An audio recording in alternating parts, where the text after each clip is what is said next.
Bon après-midi, tout le monde. Bienvenue à l'École Max Bell de Politique Publique. My name is Chris Reagan. Welcome to the Max Bell School. It is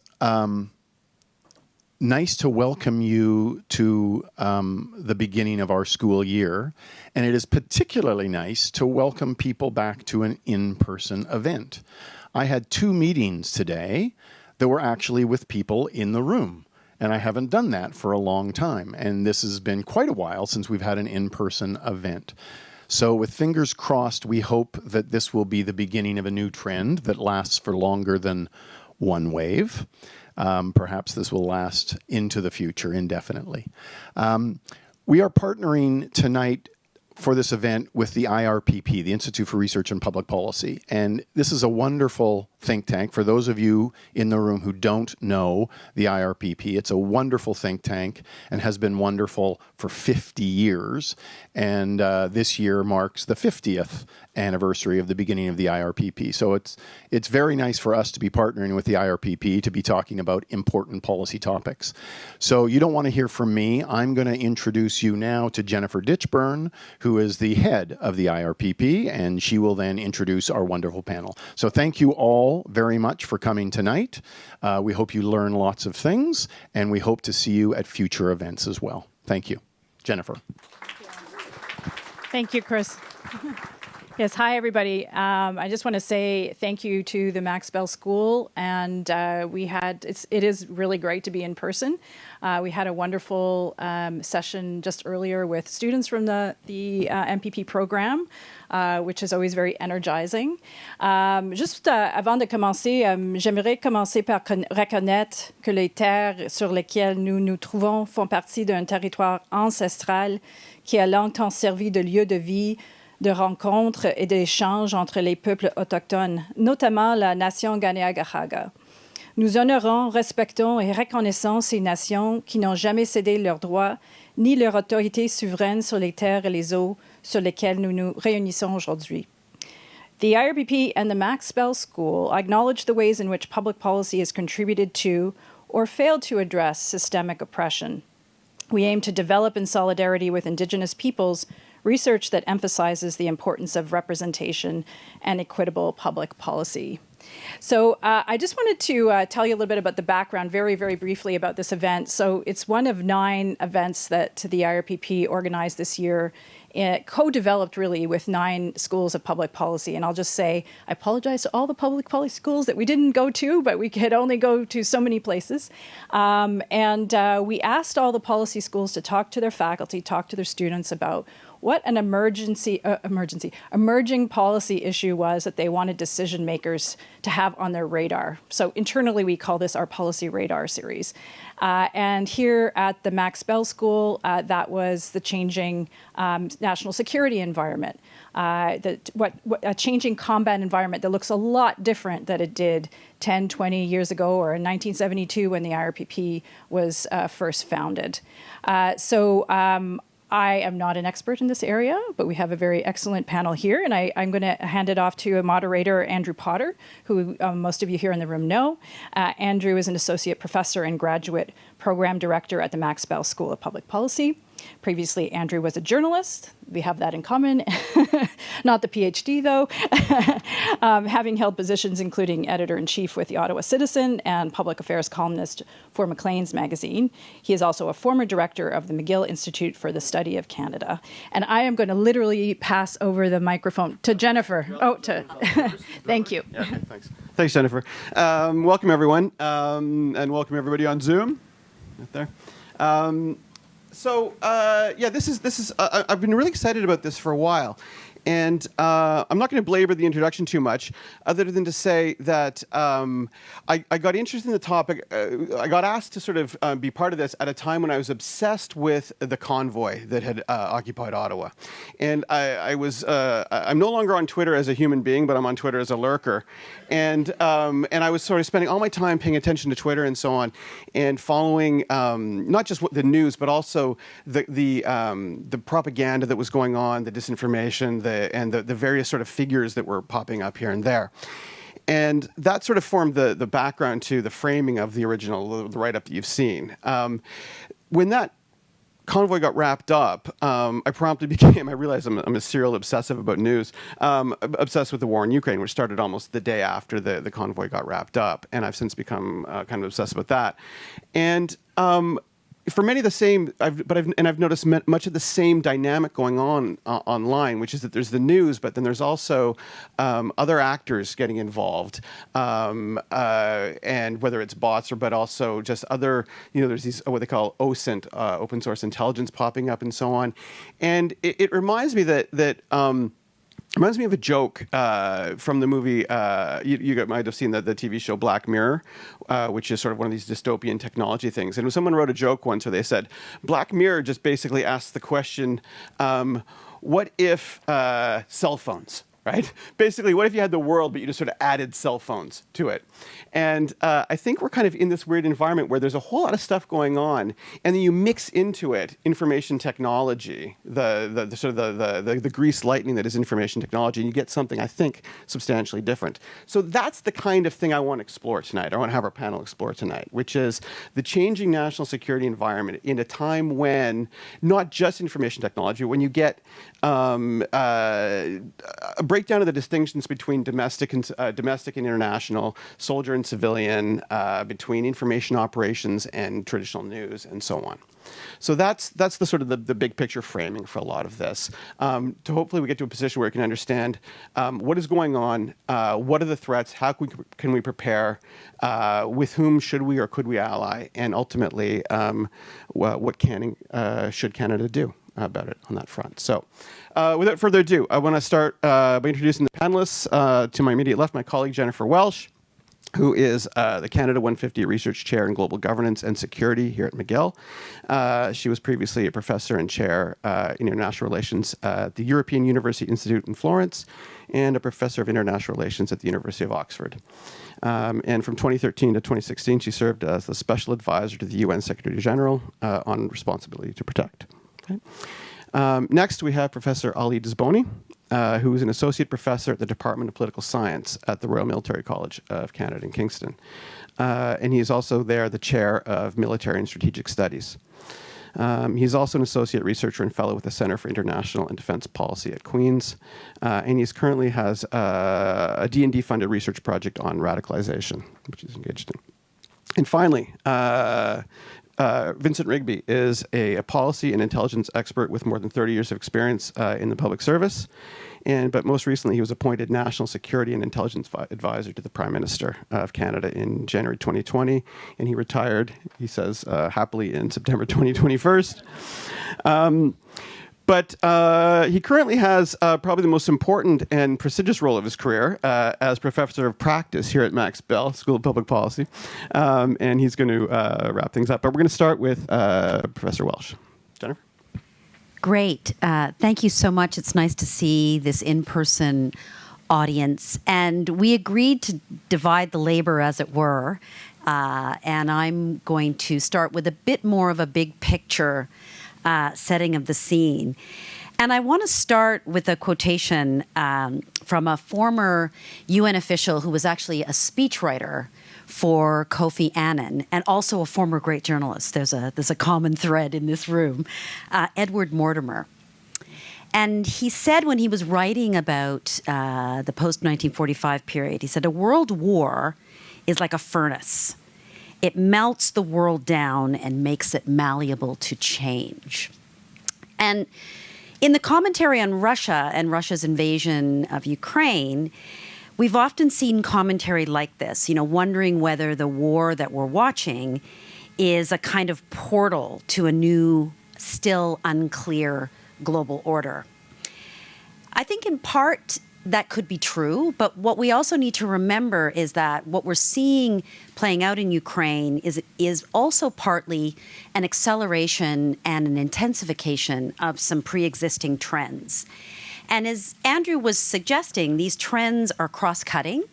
They're trends in relationships that are creating a particularly challenging political and security environment for established democracies and for Canada in particular. And indeed, I would say that the global landscape in which we seek to develop, because I think we need to develop, and pursue a foreign and security policy is more inhospitable to some of our values and interests than it has been for many, many decades.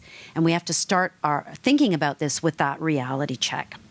For most of the last 30 to 40 years, Canada has been able to choose its priorities for global engagement because so many threats were out there, were beyond us. They were beyond our immediate territory and not directly menacing our institutions or our political system.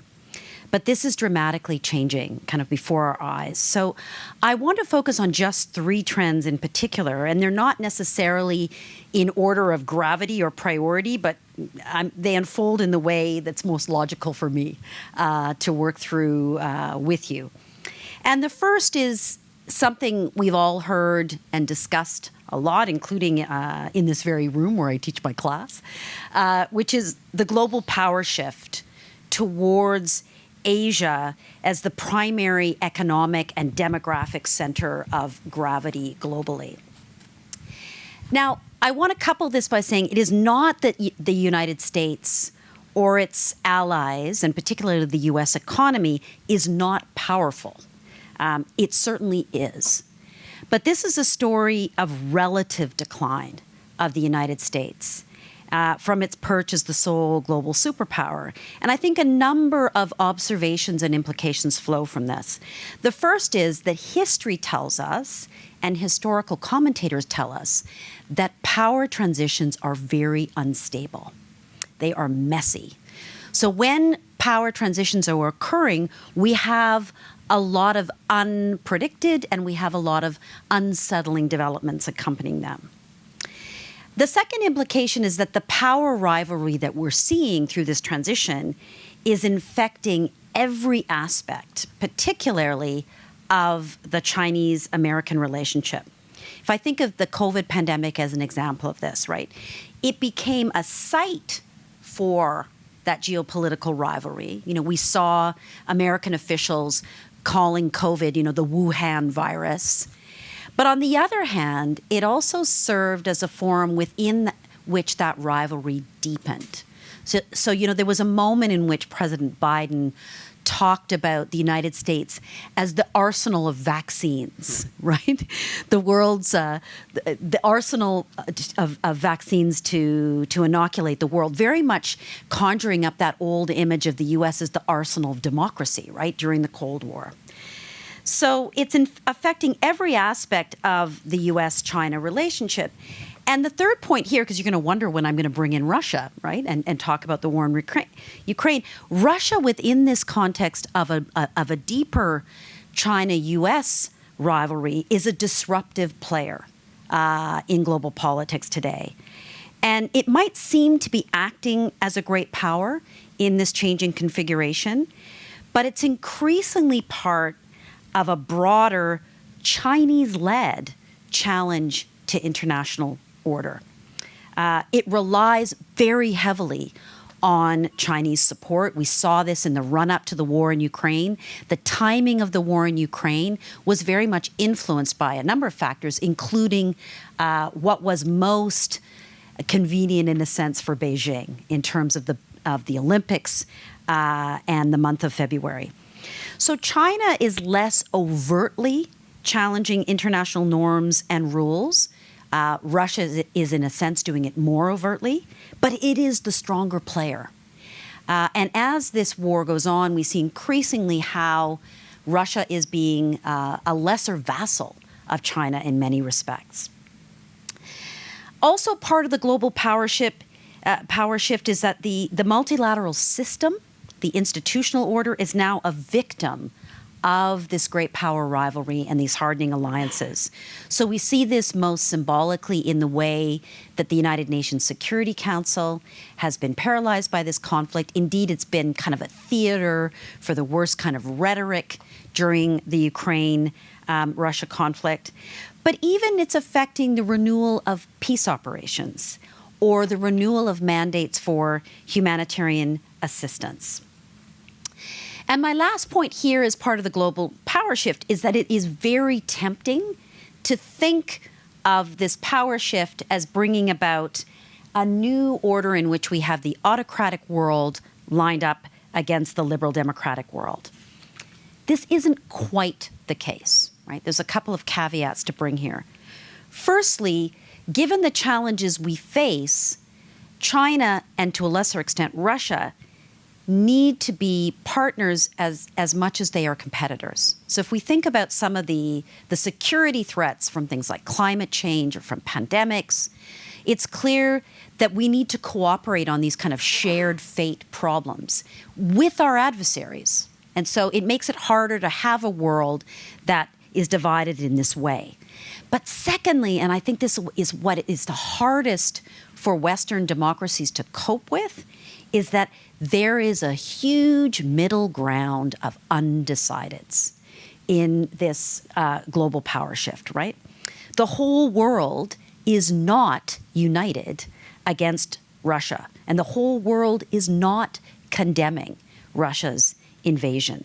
Some key democracies are at best trying to be agnostic and in some cases siding with Russia. If we think about states that have been incredibly important to establish democracies, South Africa being one of them, right? But also, if we look at our own neighbor to the south but one, Mexico's own stance towards this war, if you look at the public discourse of its president, is much more lukewarm than certainly I think some Western liberal democracies would like. So the governments of the majority of the world's populations are not taking sides. And I think that's incredibly important. And part of this is because when they think about the old Cold War, they don't like the consequences that world brought for them. And so they're being very strategic and very cagey about the order we're operating within. Second key trend, and I promise I'll move more quickly through this, we've heard this a number of times over the last 4 or 5 years, a democratic recession. We've seen various indices, whether it's VDEM, whether it's the Freedom House Index, indicating that democratic transitions are faltering, or even worse, established democracies are facing significant challenges. We see this within the European Union, with Hungary and Poland. We see it in the context of Africa, where leaders are extending their terms beyond constitutional limits.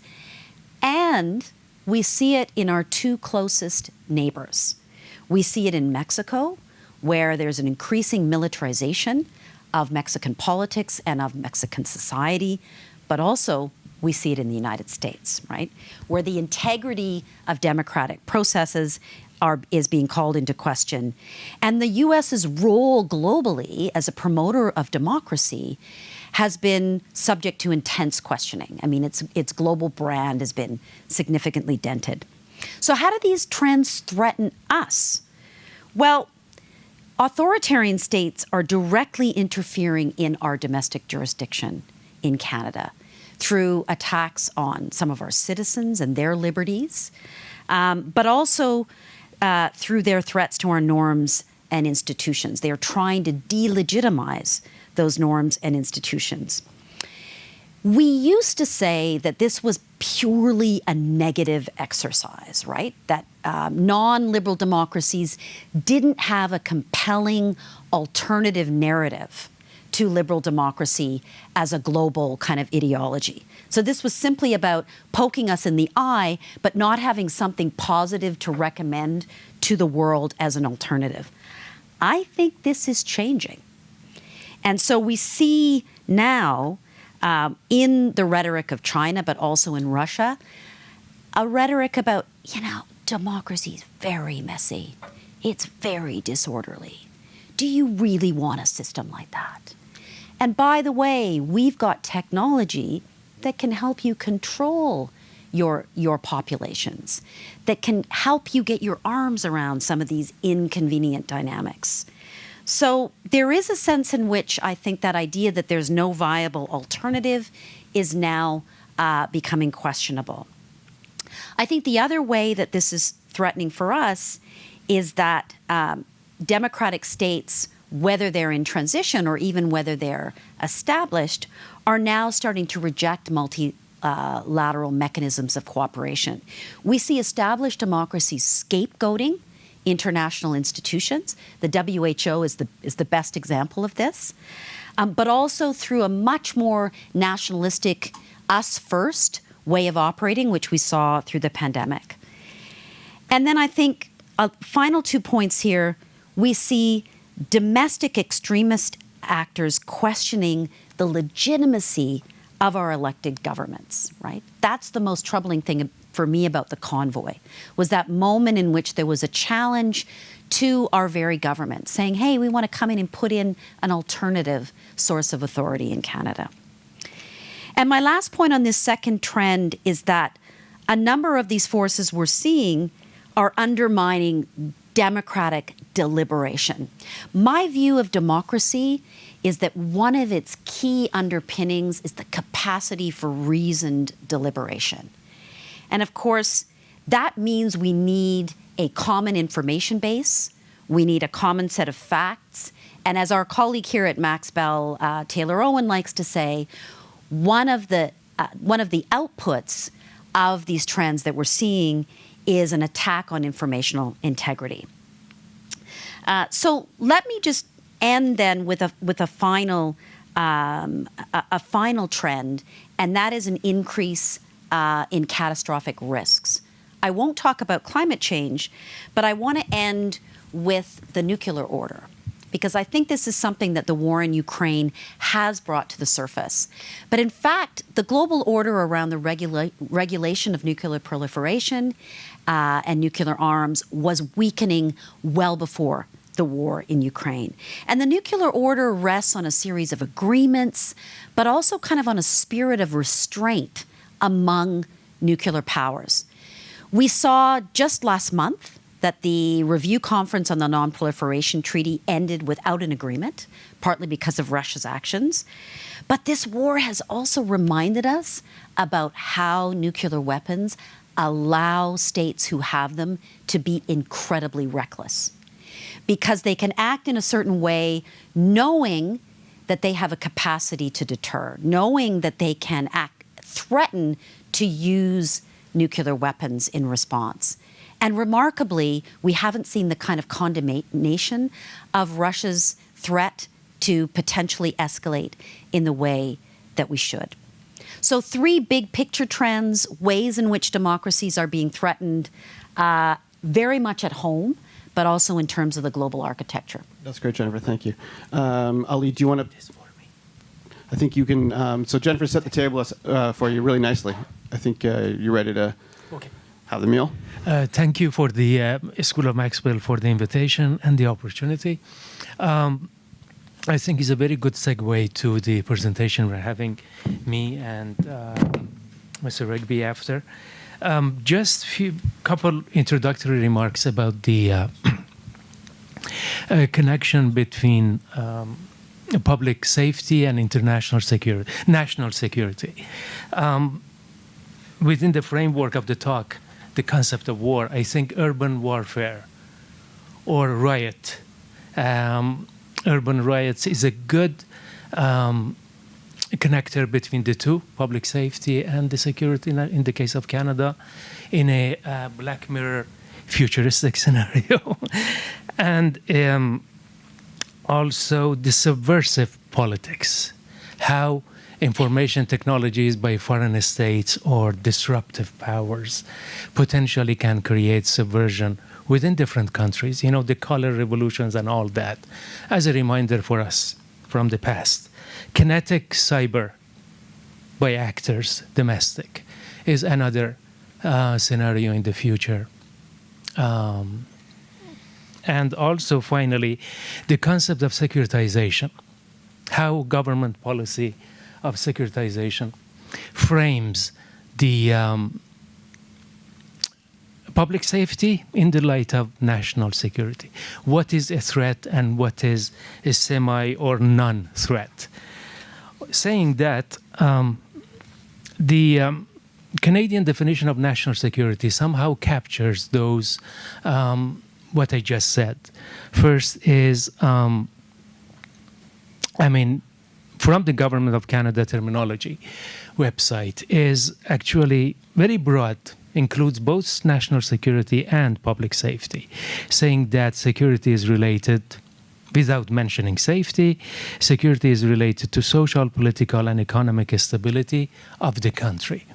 So it is, I find it very interesting, very comprehensive, in which radicalization can be totally embedded as both a case of safety and also the Canadian famous, which is a distinction compared to United States, peace, order, and good governance, somehow emblematic of the combination of security and public order.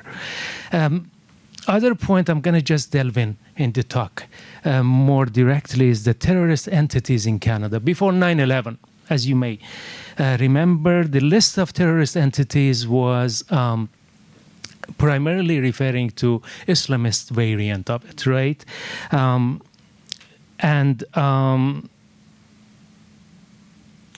56 individuals were charged between December 2001, when Canada just enacted the, what was the number of it? C-31, the anti-terrorism law, the code? Yes. C-31, right? After Thanks. 9/11. Yeah, after 9/11. Thank you. So, and to the 2019, we have 56 individuals charged with hate crimes and charged related to the Islamist type. And we don't have a single right-wing cases that was charged with the terrorism. So it just shows you, it's just somehow the process of the securitization, that the focus of the public policy and media and the expert was mostly on some other variant than secular terrorism, including far right or left or anarchists, right? So over the same period, we have this somehow brushed away, this non-religious secular terrorism.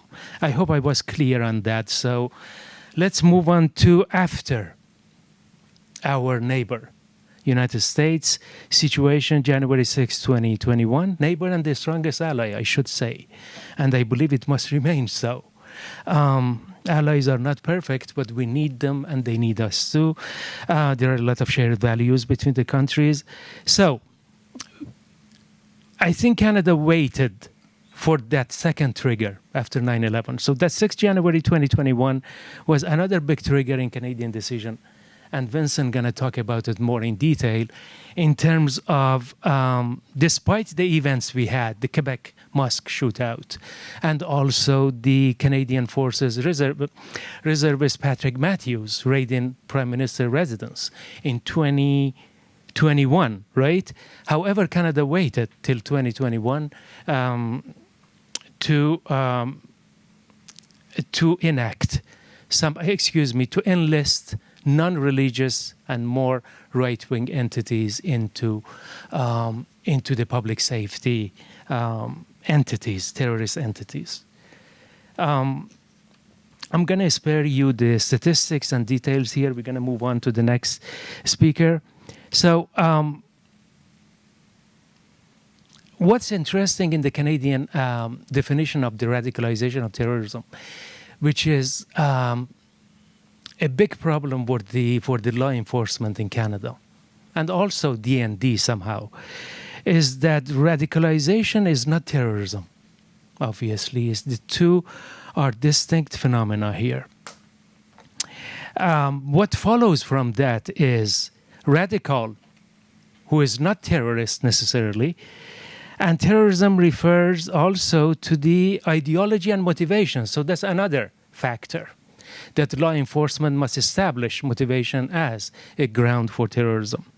And finally, law enforcement must detect cases that walk a fine line between radicalization and resort to violence, which is not at all easy when you as a law enforcement officer, try to detect the very insidious chemistry between cyber life and actual cases of violence. So talking more specifically about right-wing extremism, I must acknowledge that terrorism is not a monopoly of the right wing. Other types of secular and religious, obviously, religious actors can have their version of the. However, currently in Canada, right-wing extremism is more ID'd as a key threat, right? In a kind of a wait-and-see situation. Looking back, right-wing extremism has some key similarities with ISIS, Al-Qaeda, obviously. First is transnationalism. They both have transnational connection. They both are revolutionary, wanting change. Not a kind of a public policy change, but revolutionary change. Anti-government, variety of actors, and heavily cyber savvy, and so on. However, there are significant differences between the two. Religious and secular radicalization, RWE in specific, is that one is about race and the other is about faith. That's a big one. The second, disinformation campaign. Jennifer talked about this, that disruptive international powers may exploit internal discord in open democratic societies to create tension. It seems that disinformation campaign is more present, I may be wrong, in the case of secular terrorism than it was in the past. Mr. Rigby can talk about it more. U.S. groups, that's another difference. We see a lot of linkages with U.S. situation and RWE in Canada. The last one that I'm going to focus more and finish on is ecosystem. RWE has an interesting ecosystem in Canada, which obviously previous terrorists in Canada did not have, and probably left-wing or anarchists won't have. Anyway, that's an open discussion. The traits or characteristic of this ecosystem of far-right or alt-right in Canada first is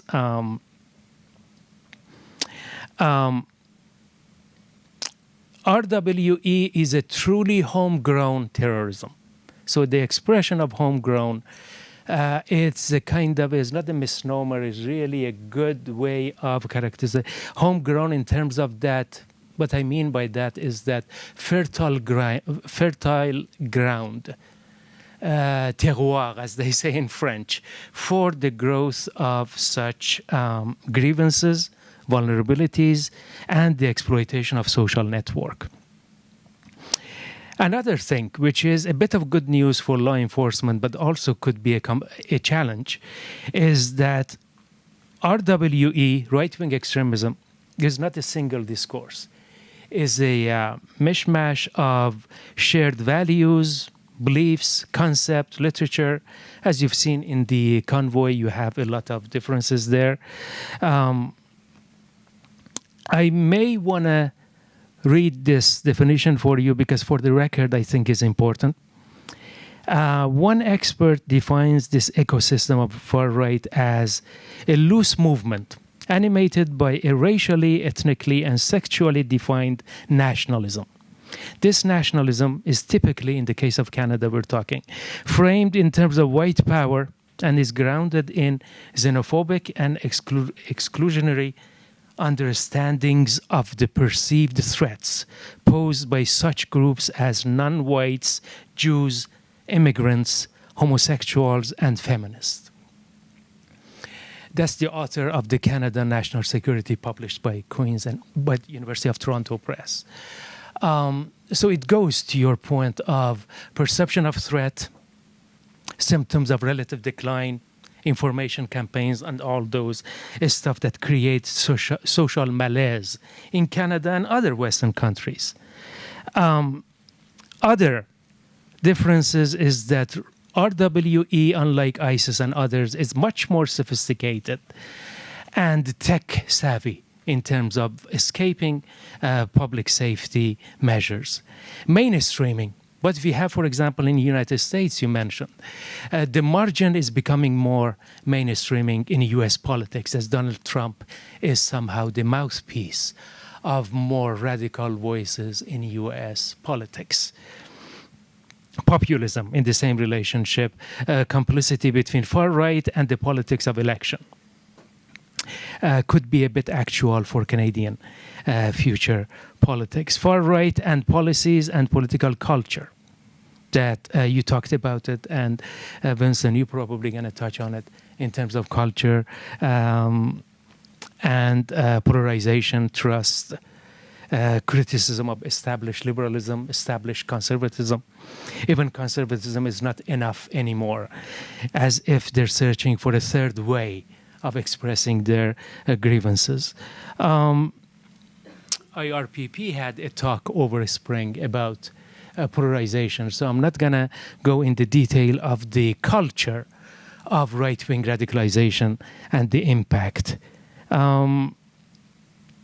Another disturbing, which is established fact, is that complicity between RWE and police forces, army forces in Canada, okay?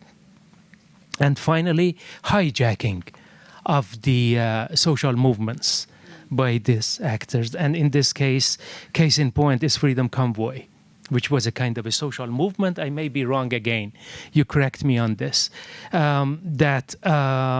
So many shades and colors, stripes here. However, some right-wing groups well exploited the grievances of this, some people would say, single-issue movement to something broader and revolutionary. Some reporters said that Convoy was a totally nothing but a vehicle for the far right, focusing on Islamophobia, anti-Semitism, racism, and incitement to violence. I don't believe in this. I think it's a very reductionist view of the Convoy politics. I think I just need a couple more minutes, and we go to the next speaker. And also another kind of demonstration of the Convoy of what I said about the right wing and ecosystem is the polarization and conspiracy theories is very evident in the Convoy case. Disruptive of public order, which you mentioned a bit in the neo forces within Western societies.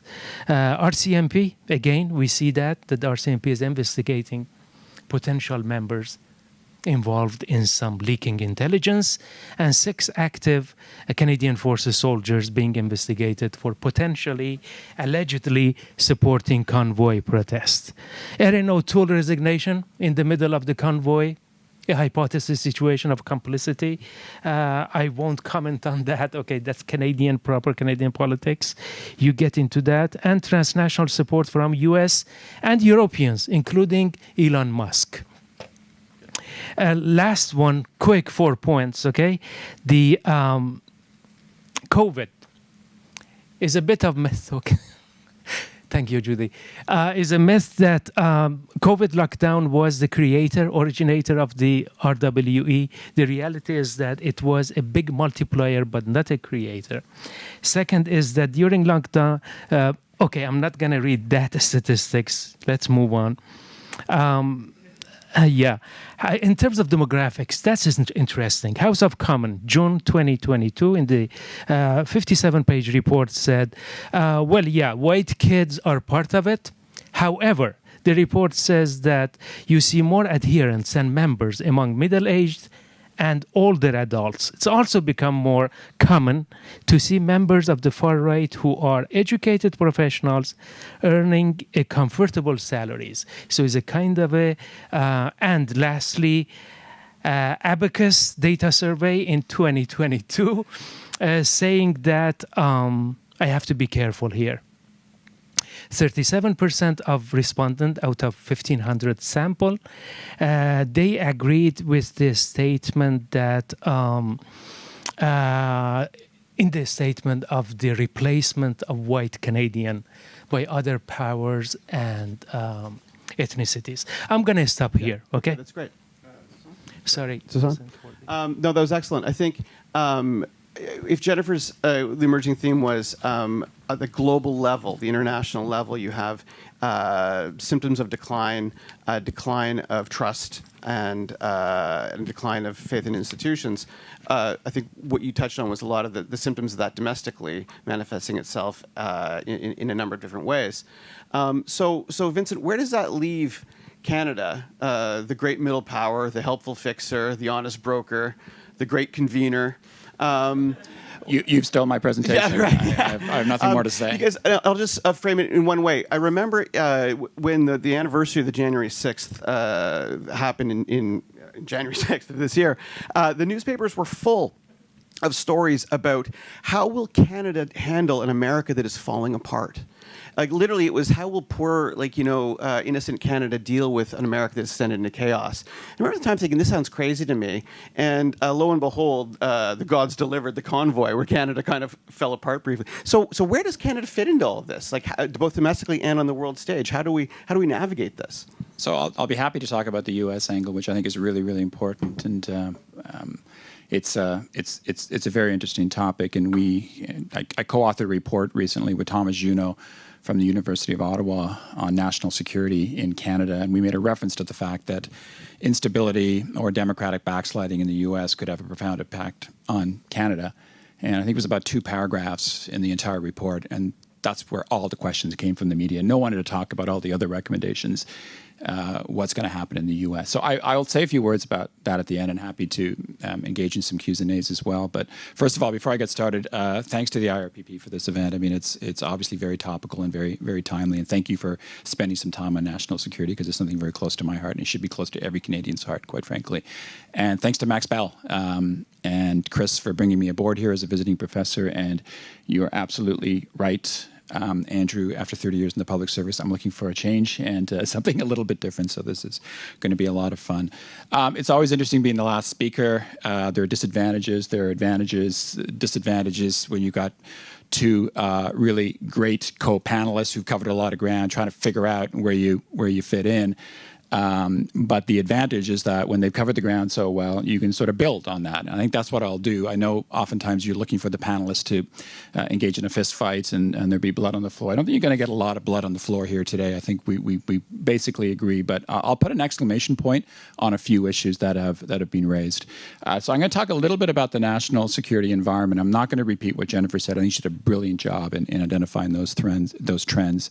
But I'll just maybe say a couple of things. And then I will talk about the Canadian response and where I think government needs to go with respect to national security, in particular with respect to the geopolitical shifts and domestic extremism, but more broadly, national security threats. And I'll talk a little bit about that. And I will crib shamelessly from that report that I just mentioned with Thomas Juneau.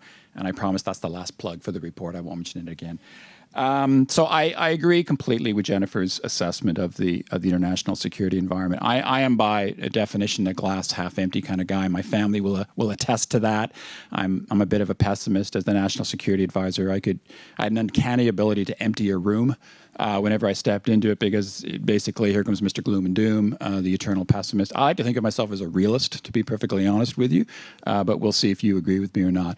I think we're in a very turbulent time. A phrase that's being, or a term that's being bandied around a lot, President Biden's used it. It's used a lot in the U.S. I've been using it publicly and with colleagues. We're at an inflection point in terms of the global environment and the security environment in particular. And by inflection point, we mean basically a significant period of very, very profound change.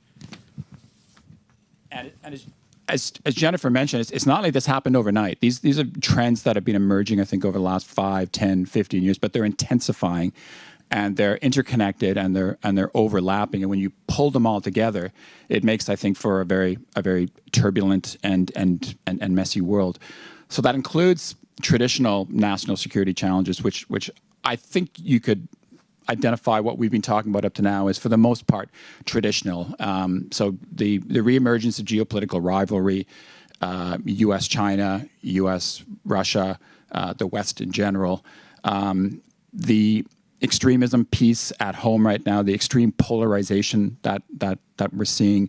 We've shifted from an emphasis on what in government we used to call religiously motivated violent extremists to ideologically motivated violent extremists. So more domestic groups that have hate-inspired agendas, anti-government, anti-authority, Islamophobic, misogynistic, anti-Semitic. I mean, it's quite a broad range, and these are groups that could be prone to violence as we move forward. And what's interesting about both the geopolitical rivalry internationally and then this polarization at home is that there is this sort of common thread. I think, Andrew, you mentioned at the beginning of ideology. And so I think Jennifer said what she said was absolutely right.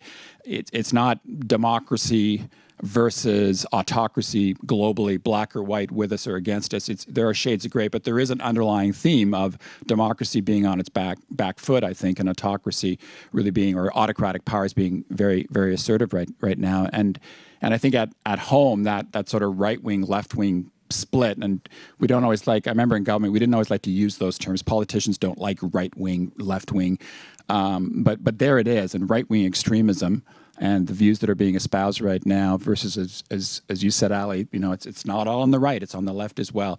This is really creating quite a challenge, I think for our government at home right now. And we're seeing obviously it play out in the United States as well in a much more dramatic fashion. But I would not underplay the threat here in Canada, and the Convoy, I think, really emphasized that. But the point I want to make is that let's not focus on those threats alone, because my view is that national security, the definition of national security, has expanded exponentially in the last 5 or 10 years. It's not just about state versus state. We used to think of spies, espionage, great power rivalry, wars, conflict. That's national security.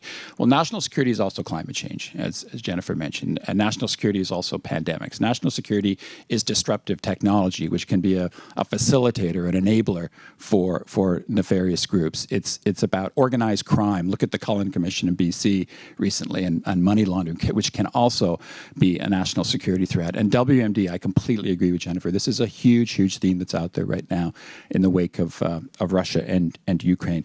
So it's an unpredictable, messy, dangerous world in my view, and I think I'm being a realist. And we have to accept that.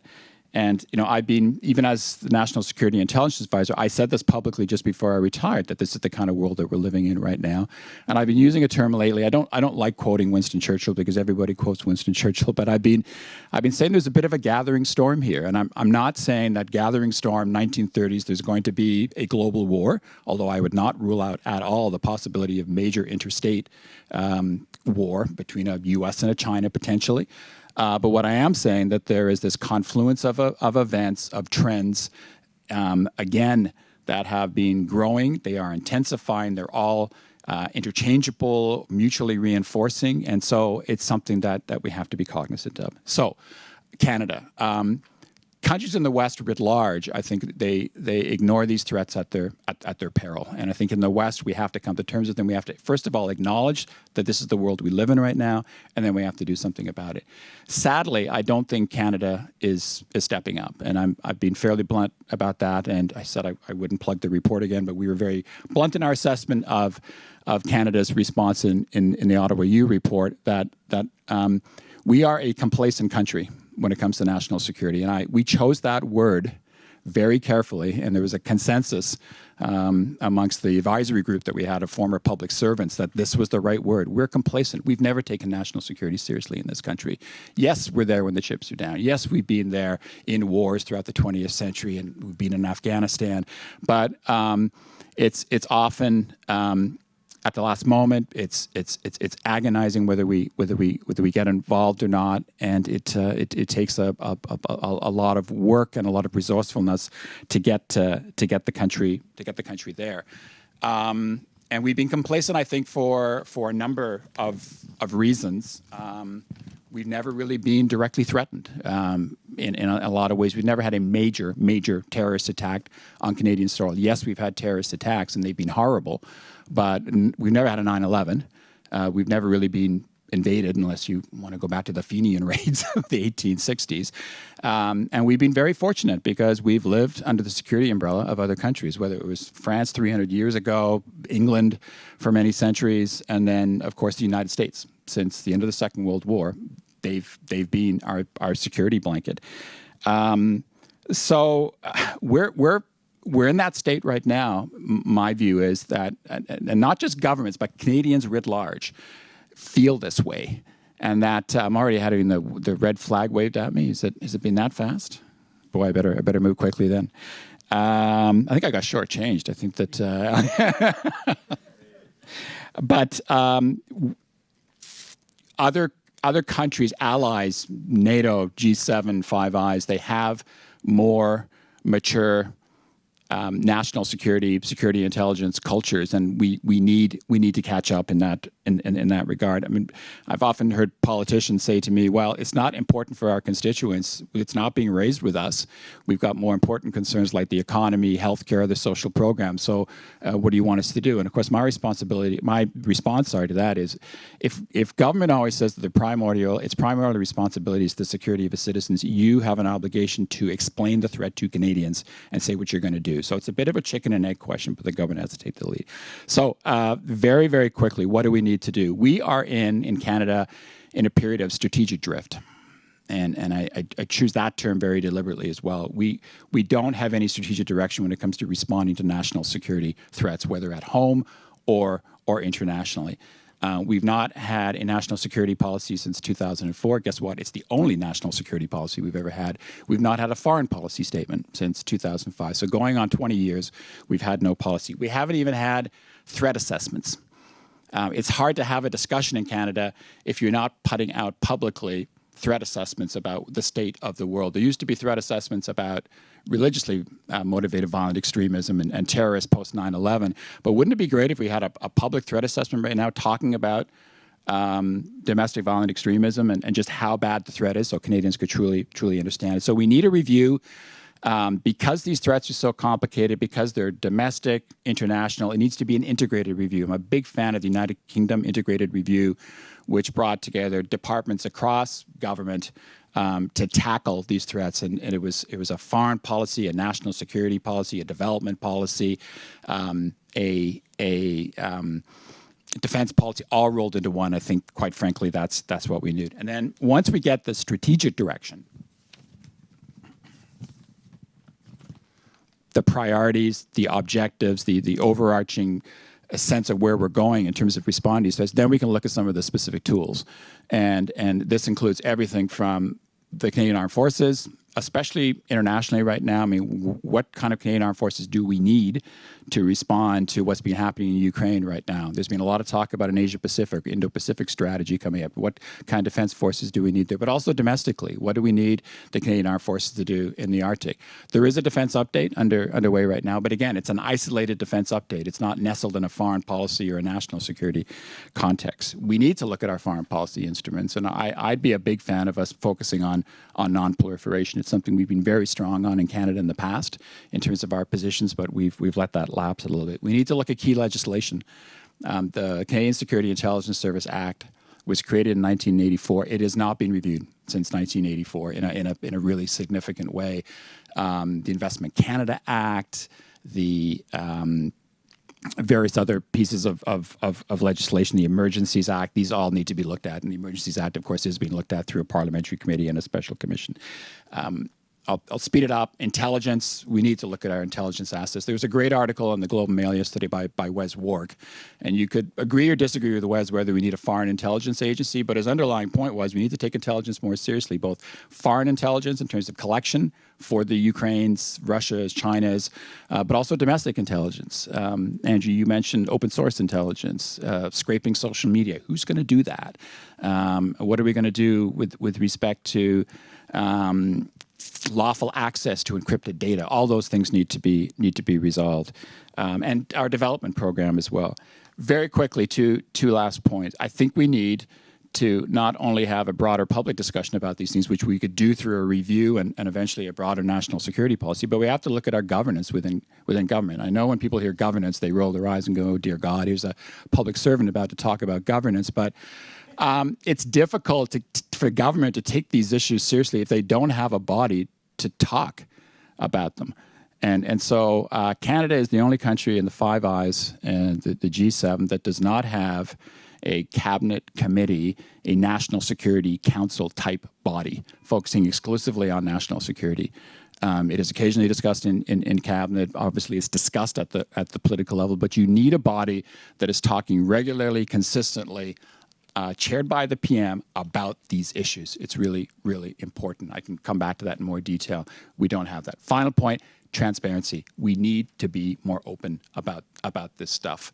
And again, security intelligence, cloak and dagger, it's all done behind the shadows. That's anachronistic. That's old school. We've got to be more open. And the government's been a lot better lately, but we can do so much more. I talked about public reports, but so much more, and I'd be happy to answer more in the Q's and A's. So I didn't get back to U.S., but happy to have that discussion. So the way this is going to work, so I'd like to do a quick little round amongst the panelists. Then I think some questions going to come from, we have questions online. Also, there's a meet and hangout afterwards here, so you'll be able to, if those of you are in the audience here, you'll be able to talk to the panelists and buttonhole them and get them up against the wall and ask them the hard questions as well.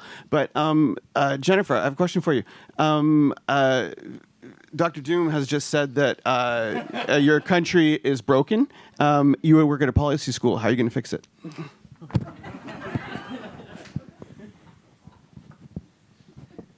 Or answer whatever you want to answer. I'm on mute. There. I knew you were going to throw that to me. I mean, I think, let me draw out some implications of this for us that may lead to specific policy recommendations, and then just because I feel the weight of my director's profession, Chris Reagan is an economist. I feel I must add something about the global economy here, which we haven't really talked about. So I want to come back to that.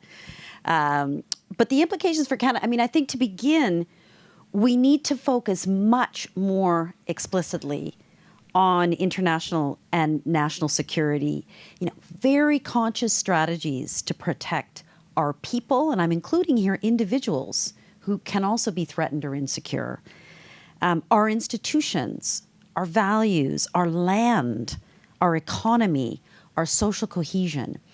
Now, I know that there is, a downside to that kind of approach, which I think analysts have rightly pointed to, and that's that, when you brush everything with a security hairbrush, there can be negative consequences of doing that, seeing everything through a security lens. And I'm not suggesting that we necessarily do that, but we do need to think about more explicitly how we are protecting those things in this much more dangerous world. And then I think that, the second piece is we need to recognize the qualitative change in the threats that have been generated by great power rivalry, whether it's between the US and the West and China or with respect to Russia. Canada used to, until very recently, think that our biggest problem was being caught in the middle of all of this, right? That we don't want to have to choose sides, that we want to be able to engage with China, but also compete. We used to think that was our biggest problem. That was our biggest dilemma. I think that's very kind of 2017, right? Now it is much more stark in terms of the direct threats to our allies and to principles that we hold very dear. And I think the third thing is we want to be a lot more strategic. I was perhaps painting only a negative picture of the multilateral system. It's not entirely broken. I mean, mechanisms of cooperation are important. Bodies of rules are important. But we need to be a lot more strategic about what some call the liberal international order. I much prefer to call the rules-based international order. In this era where our system is much more explicitly power-based.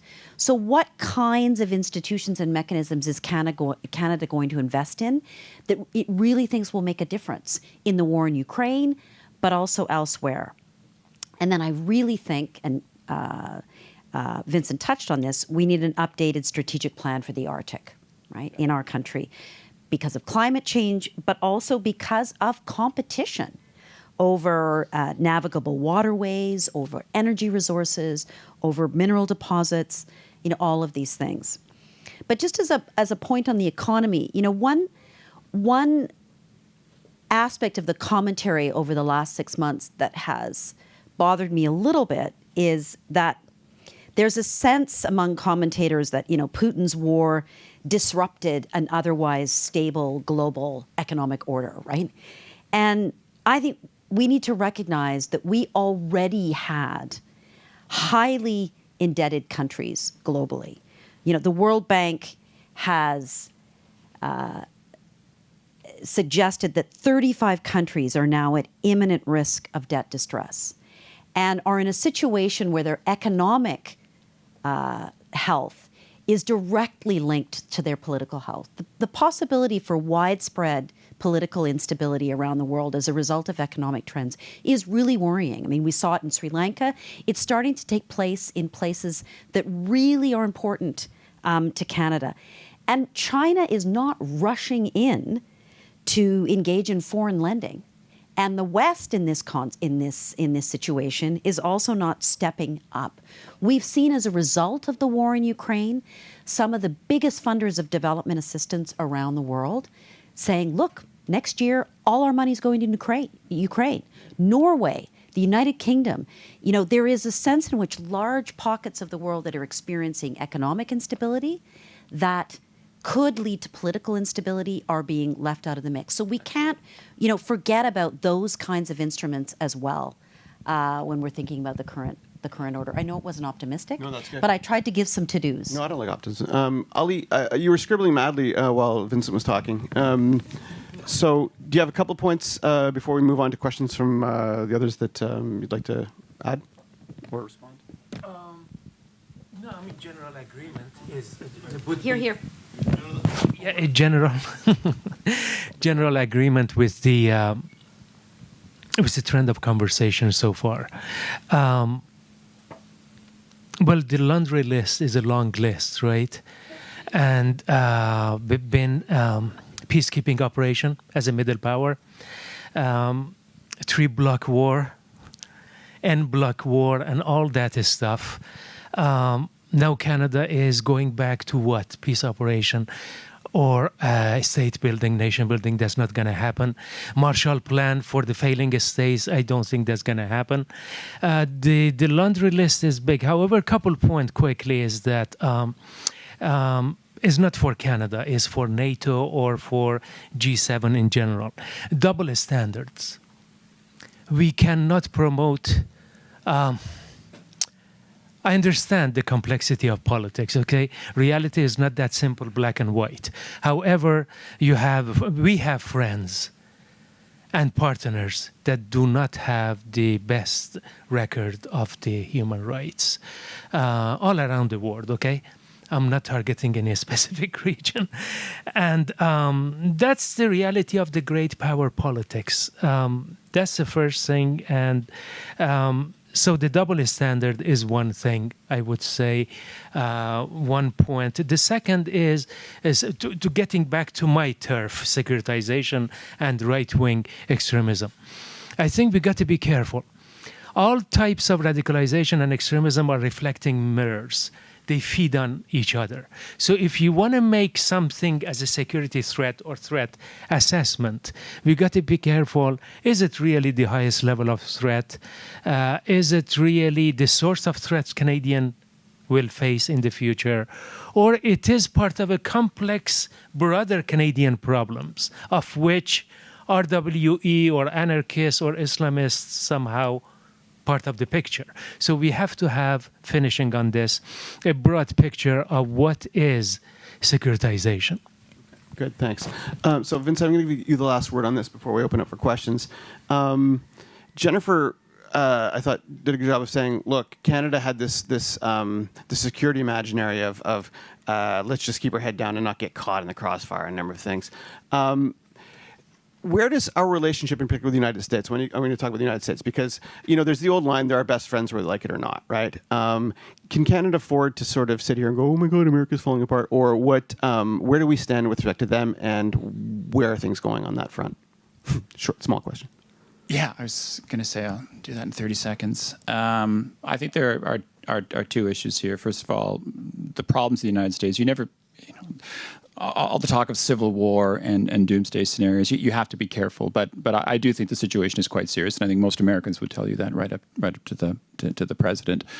There are some very serious issues for Canada. I think there are two things we need to worry about. First of all, I think Jennifer alluded to this. Is just the U.S. as global leader, U.S. as an active foreign policy player. One of my great fears, I think, great fears of the West, is that if we get back into a Trumpian world, if not Trump as the president, someone like Trump in 2024, what does a Republican government do in terms of its foreign policy, of U.S. foreign policy, and do we get another retreat? And do we get talk about? I mean, it'd be interesting to see what Trump would be saying as president now about NATO and the efficacy of NATO and whether it should be there or not in that existential debate that he tried to launch. So that's one concern about U.S. as a global player. The other concern for Canada is, as I said earlier, that bad things can't happen in the United States without there being an impact on Canada directly.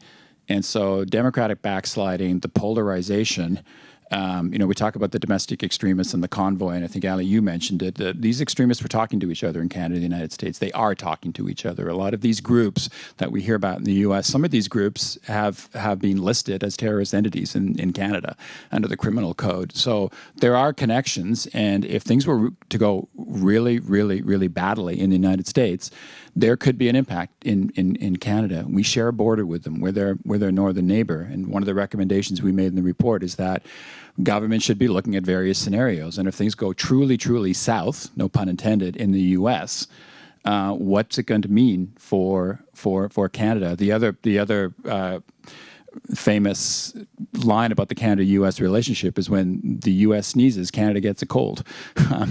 If you get into anything even resembling Civil War territory in the United States, you don't think that's going to have an impact in Canada from a security perspective, political perspective, an economic perspective, social fabric, right down the line?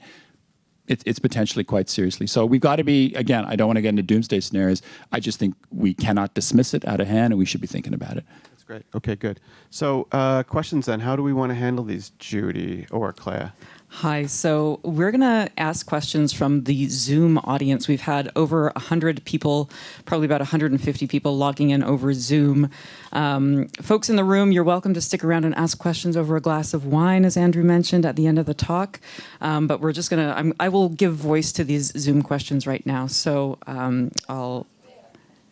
I will start with the one Zoom question, and then I will hand it to you.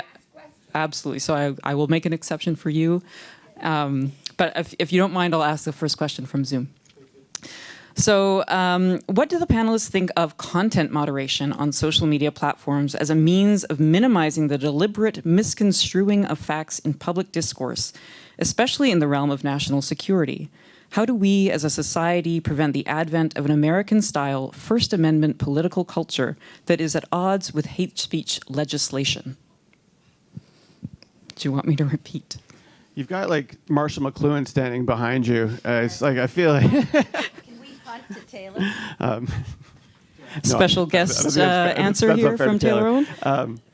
No, does anyone want to? Vincent, do you want to? Listen, I don't think there's a definitive answer to that question. It's the great question, isn't it, in terms of social media and freedom of speech, being allowed to say what you want to say, express your views, but then when it crosses a line into hate speech, potential threats, et cetera, et cetera.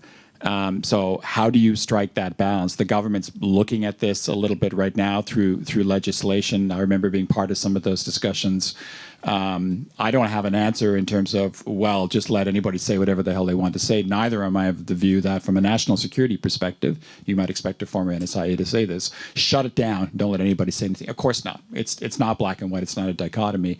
It's where do you find that sweet spot to respect our democratic values, let people speak their minds, but where it again doesn't cross that line. So I'm sorry, it sounds like I'm evading the question, but it's complicated, it's messy.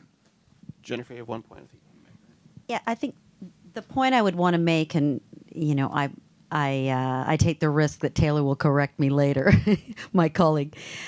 I do think we need to not necessarily assume that we don't have some already existing tools to help us with this, right? So we've got robust norms and laws around what constitutes actual hate speech and what constitutes incitement to violence. We've got it at a domestic level and we have it internationally too. So we shouldn't get wound up in the medium. So the medium happens to be this is happening online. But those standards, the way of determining what constitutes actual hate speech or what constitutes criminal forms of incitement, those are there for us to consult and use. And I think we need to remember that. There's a way of making distinctions, as hard as it is, and we have to not throw out all that hard work to develop those kinds of thresholds and norms that we used in the past. Question from the audience. Thank you. In all that you've talked about, you didn't mention one word about the oligarchs who are pulling the strings of our government. We don't have governments anymore. We have people who are doing the bidding of oligarchs. You have, you know very well that for example, Facebook, it has been proven, there was a whistleblower who showed how through algorithms you can steer the people to what they want to hear. So they're promoting the polarization is being promoted by the very oligarchs who have hijacked our governments. And not a word about it. And it was Eisenhower, I think, who said, beware of the military-industrial complex that nobody mentioned. We have people here who know about security. I mean, if you have a war in Ukraine, it is good business for the military-industrial complex. It's good business for companies. So you cannot have people not going against government when you have no social justice in a society. If you want to avoid crime, if you want to avoid all those horrible things, you've got to have justice, social justice, the way they have it. Ma'am, do you have a question? Well, I'd like you to answer the points I made, please. Okay. Well, I think your points are well taken. There actually is a lot of work being done here at Max Bell on the online aspect of what you're talking about the online space in which consent is being generated or undermined through online manipulation. So I think that's useful and you should keep your eyes peeled for that. There's going to be some projects going on here about that.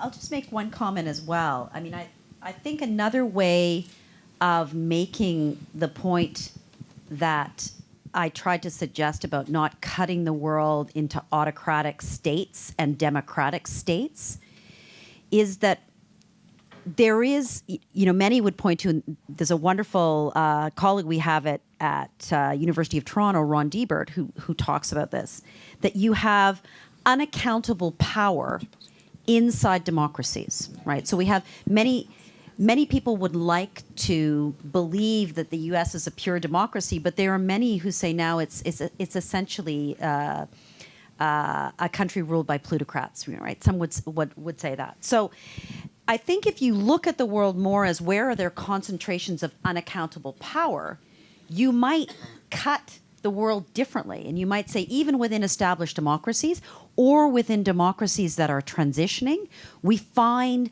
pockets where power is concentrated and unaccountable.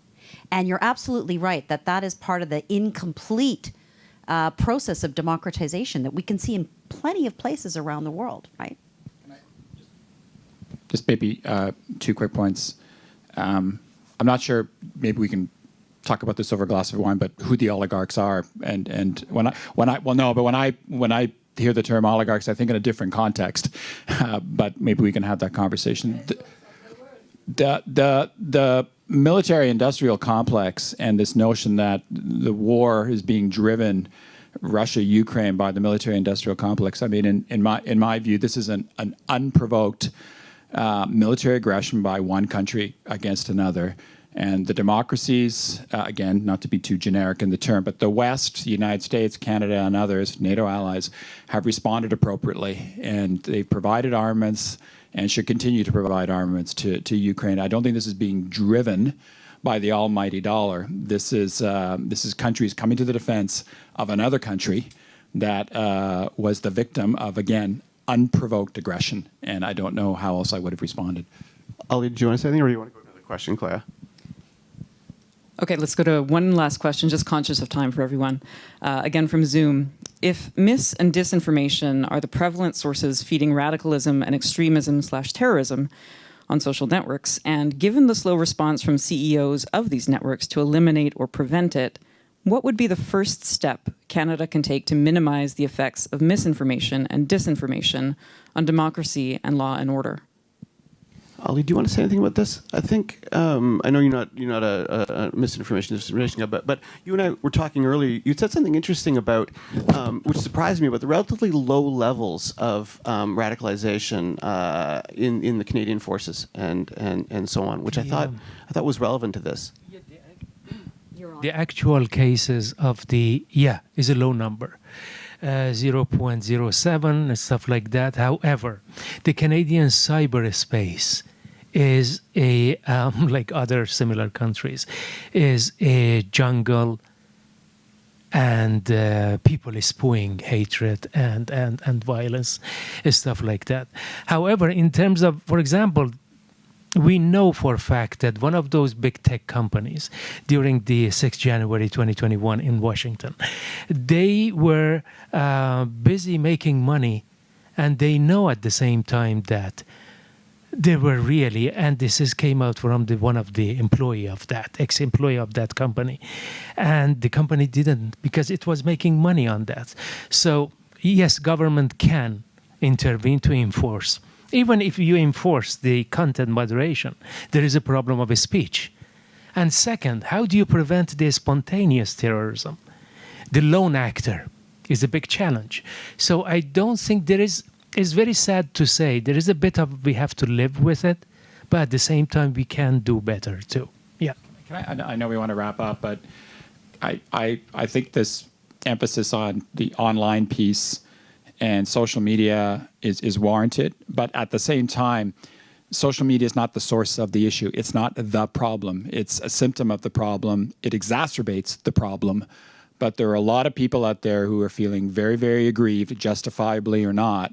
And these are sort of bigger social issues that are at play, I think, who feel that, government's getting too in their face and they're not getting a fair deal, and populism, et cetera, then social media is used as a way of then exponentially sending the message out, and then the misinformation and disinformation kicks in, and it becomes a wider, bigger, more acute problem. But we're focusing very much on the online piece. It's incredibly important, but I would not say that is the source of the problem. Thank you. That was an excellent talk. I want to thank everybody at the Max Bell School for collaborating and co-creating this event with us. Thank you to our moderator, Andrew Potter. Thank you, Jennifer. Thank you, Ali. Thank you, Vincent. And to everybody who sent in questions. And there's a assembled group here who will, I'm sure, have other questions for the panel.